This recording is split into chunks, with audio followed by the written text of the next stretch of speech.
Muito boa noite, me chamo Milton José da Silva Neto, candidato ao concurso CSPM, Curso Superior de Polícia Militar do Estado do Rio Grande do Sul, e quero desde já externar toda a minha deferência à banca examinadora, também pessoas de grande envergadura no ramo do direito ao qual se debruçam. É um concurso de suma importância para a segurança pública estadual. Nós sabemos que a polícia militar tem uma função delimitada ali pelo seu artigo 144 da Constituição Federal de 1988, a preservação da paz social, preservação da incolumidade dos cidadãos, da paz pública, e é essencial para a manutenção da paz, para o direito, a garantia do direito de ir e vir dos cidadãos, que a Polícia Militar seja uma instituição sempre muito bem estruturada, com pessoas qualificadas. Por isso, a importância de uma seleção idônea, uma seleção que consiga selecionar os melhores candidatos, que provavelmente há alguns anos esses candidatos poderão estar fazendo a gestão dessa instituição quase que bicentenária. E nós sabemos que o problema da segurança pública brasileira é um problema endêmico e que não atinge um Estado de forma isolada. E quando um Estado consegue fazer esse controle da violência, ele, por conseguinte, ajuda outros estados que também não irão sofrer os efeitos dessa violência. Então, é de uma importância tamanha a Polícia Militar para a segurança pública do Estado do Rio Grande do Sul e também a segurança pública dos estados circunvizinhos, porque a segurança pública, segundo a Constituição Federal também nos diz, ela é dever e responsabilidade de todos. Então, quero externar toda a minha deferência à banca que me avalia, já falei da importância do cargo também, do cargo ao qual sou candidato, e sem mais delongas, vamos adentrar a temática, é uma temática de muita importância para o entendimento da atuação da administração pública como um todo. Nós sabemos que a administração pública ela exerce um papel preponderante na garantia dos direitos do cidadão. A administração pública ela faz a gestão, não a administração pública, no caso, os servidores, que pelo princípio do órgão da imputação volitiva, eles são o Estado, eles são a personificação do Estado, eles exercem me perdoem, eles exercem as atividades inerentes à administração pública e a sua atuação deve sempre estar pautada nos preceitos da legalidade. Vale dizer que, diferente do particular, que pode fazer tudo aquilo que não está defeso, que não está proibido em lei, a administração pública ela tem uma manifestação, uma atuação tanto quanto diferente. Ela só age em virtude de lei. A administração pública ela não pode movimentar-se, ela não pode tomar atitude, os agentes públicos, melhor dizendo, não podem tomar atitudes que estejam dissonantes, que sejam dissonantes da legislação, porque é a legislação, é o princípio da legalidade, que é um princípio balizador da atuação da administração pública. Então, como já falado, a administração pública ela precisa estar pautada nos critérios de legalidade, nos critérios de impessoalidade e também nos critérios na busca do interesse público, na busca do interesse coletivo, do bem, na procurando sempre, melhor dizendo, proporcionar o bem-estar social. Então, nós temos o tema ao qual me foi sorteado, foi o tema Poderes e Deveres Administrativos. Não só poderes, mas também são deveres, são ordenanças. Não são só prerrogativas que a administração pública tem frente ao particular, mas ela também possui responsabilidades. Não são só prerrogativas. Então, são poderes, deveres. Então, já expliquei a atuação da administração pública de forma sintetizada e os poderes e deveres da administração pública decorrem de dois princípios muito importantes para o direito administrativo e para a compreensão da administração pública, que é o princípio da supremacia do interesse público em face do particular e o contraponto o contraponto desse princípio é o princípio da indisponibilidade do interesse público. Então, como percebemos, a administração pública ela tem prerrogativas e também ela tem responsabilidades. Ela também tem freios. Ela não só tem prerrogativas. Nessa perspectiva, toda a atuação da administração pública deve estar pautada nos critérios de legalidade e um conceito muito importante que precisamos entender é o conceito de abuso de autoridade. Abuso de autoridade é gênero, que irá dividir-se em dois conceitos, que no caso são excesso de poder e desvio de poder. O excesso de poder diz respeito à competência e o desvio de poder diz respeito à finalidade. O excesso de poder diz respeito à competência, como já falado, e esse excesso, nós sabemos que a legislação irá delimitar também quais são os agentes competentes à realização de certo ato administrativo. E se existe a realização de um ato administrativo por um agente que não é competente, segundo a legislação, vai existir um vício. Então, vai existir para o direito o abuso de poder na modalidade desvio de poder. Desvio de poder não, me perdoem, excesso de poder. Excesso, na modalidade excesso, quando diz respeito à competência. Quando diz respeito à finalidade, porque nós sabemos que a finalidade maior da administração pública é sempre buscar alcançar o interesse coletivo, o interesse público. Então, se eu busco um interesse particular, se eu busco um interesse diferente do interesse da coletividade e do interesse público, então eu incorro no abuso de autoridade na modalidade desvio de poder, que diz respeito à finalidade. Então, essa é a conceituação de abuso de poder, que possui uma subdivisão em excesso de poder, diz respeito à competência, e desvio de poder, que diz respeito à finalidade. Pois bem, seguindo aqui nessa temática, vamos falar dos poderes administrativos propriamente ditos. Vamos primeiro começar pelo poder discricionário e poder vinculado. O poder vinculado é uma maneira de exteriorização do ato administrativo, da ação da administração pública, onde a lei delimita todos os requisitos desse ato administrativo. A legislação não deixa nenhuma margem de escolha para que o administrador possa escolher, possa deliberar. O que existe aqui é uma vinculação onde a legislação já irá delimitar todo o passo a passo, todo o caminho a ser percorrido pelo administrador. Então, no poder vinculado, não há margem de escolha, não há a conveniência e a oportunidade do administrador. Muito pelo contrário, o que existe aqui é a vinculação e o que existe aqui é toda a delimitação por parte da legislação. Já no poder discricionário, existe uma possibilidade, a legislação permite, franqueia ao administrador a oportunidade de ele escolher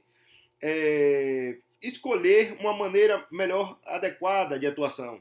Só que existe uma ressalva muito importante, é que as pessoas confundem, na verdade, a discricionariedade com a liberdade total e irrestrita do administrador para desempenhar as suas atividades. E isso não é verdade.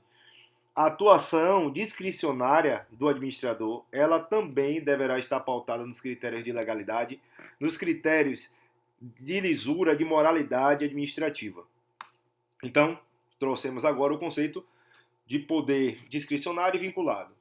Outro poder, dever da administração pública é o poder normativo e poder de regulamentar, que é o poder de editar atos normativos, instrumentos que minudenciam, instrumentos que explicam a lei. Esses instrumentos, eles não inovam no ordenamento jurídico, eles estão postos justamente para explicar, para minudenciar o conteúdo legal.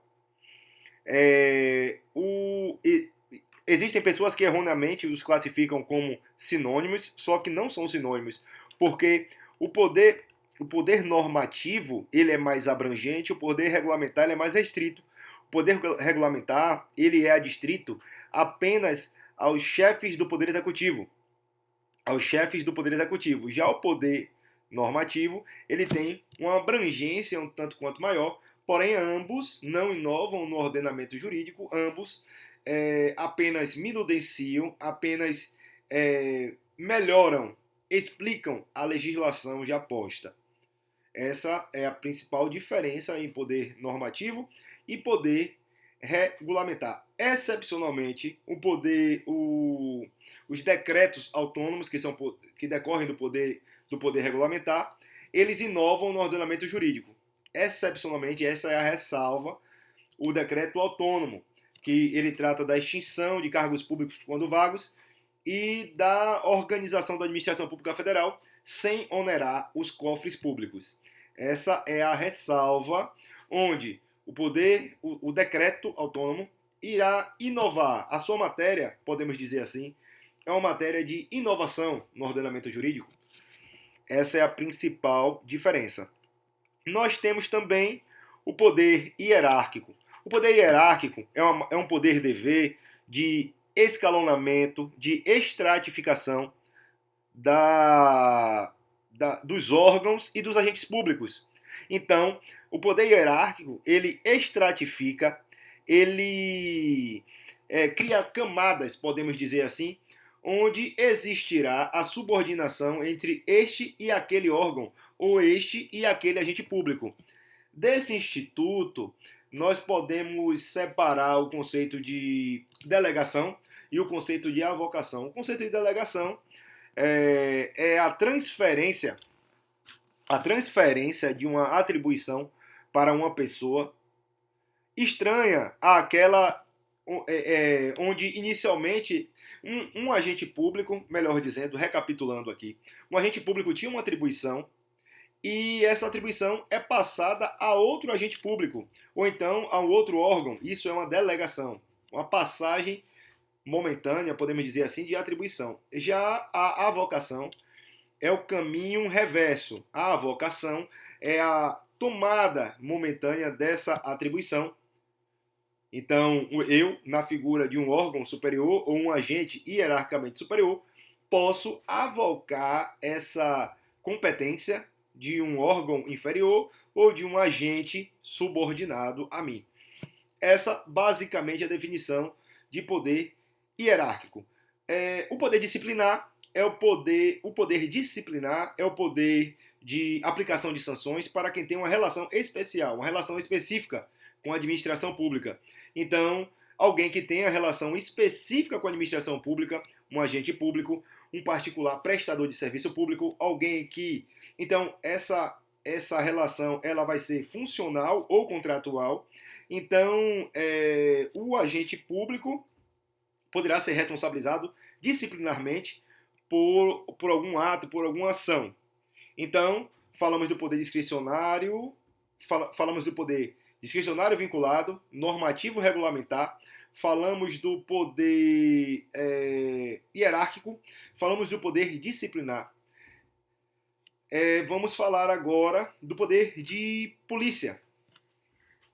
O poder de polícia é a faculdade de restringir o uso e o gozo de bens e as liberdades individuais.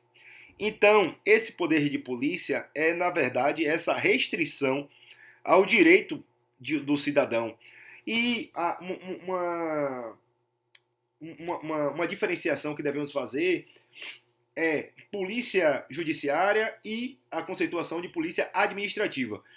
A principal diferença entre a polícia judiciária e a polícia administrativa é que a polícia administrativa ela não incide sobre pessoas. Ela vai incidir sobre serviços, bens, mas ela não incide diretamente sobre pessoas. Ela é uma polícia preventiva e fiscalizadora, diferente da polícia judiciária, que é uma polícia investigativa e repressiva. Então, essa é a principal diferença entre a polícia judiciária e a polícia administrativa. A polícia administrativa ela não incide sobre pessoas. Pois bem, me perdoem. Então, essa é a definição, podemos dizer assim, do poder de polícia. Poder de restringir uso e gozo de bens, serviços e, na verdade, ou direitos individuais dos cidadãos. Então, pronto. A polícia, o poder de polícia, ele tem fases. Fases do poder de polícia. Ordem. A primeira fase é a ordem de polícia. Nós temos a ordem, consentimento, fiscalização e sanção.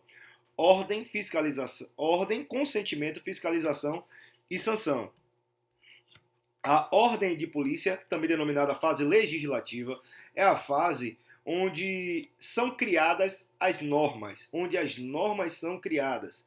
E nós sabemos que a atuação da administração pública decorre de lei, ela fica adstrito ao princípio da legalidade, e a legalidade precisa de uma normatização prévia. Então, a ordem de polícia é a fase legislativa, onde se criará essa restrição. O consentimento de polícia é a anuência da administração pública, onde a administração pública vai ter a anuência para que se permita a existência dessa restrição criada na primeira fase, na ordem de polícia. A fase de fiscalização é a fase onde se observará se está sendo cumprido as restrições criadas na ordem de polícia. Então, na ordem de polícia se criam essas restrições com o consentimento da administração pública, a fase consentimento. Aí passamos à fase fiscalizatória, a fase de fiscalização, onde será aferido se essas delimitações estão sendo cumpridas. E, por último, a sanção. A sanção é a fase onde existe uma restrição efetiva a alguém que negligenciou o que foi criado na ordem de polícia. Então, esses são as fases do poder de polícia: ordem, consentimento, fiscalização e sanção. Vale dizer que, recentemente, o STF passou a considerar que o poder de polícia pode sim ser delegado às pessoas jurídicas de direito privado, integrantes da administração indireta, com regime, com capital majoritariamente público, que prestem serviços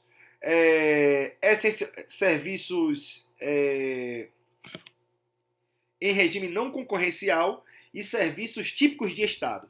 Então, pessoas da administração pública indireta, regime não concorrencial, capital majoritariamente público e que a característica da prestação é atividade de prestação, é uma prestação, melhor dizendo, onde de caráter uma atividade típica de Estado, não é qualquer atividade, é atividade típica de Estado. E o STF também entendeu que a única fase que não pode ser delegada é a ordem de polícia, que é onde existe a fase legislativa, a fase de criação dessa normatização, dessa restrição. Então, essa foi a minha participação. de forma bastante rápida, eu trabalhei a definição dos poderes, deveres da administração pública. Eu falei do poder discricionário, poder vinculado, hierárquico, disciplinar. Falei também do poder de polícia, a diferenciação entre polícia administrativa e polícia judiciária e as fases do poder de polícia. Eu quero agradecer a atenção dos meus avaliadores e ratificar a felicidade em estar sendo arguido por pessoas de tamanha envergadura no direito e para um cargo de tamanha envergadura e tamanha importância para a segurança pública do Estado do Rio Grande do Sul. Desde já agradeço e tenham uma excelente noite.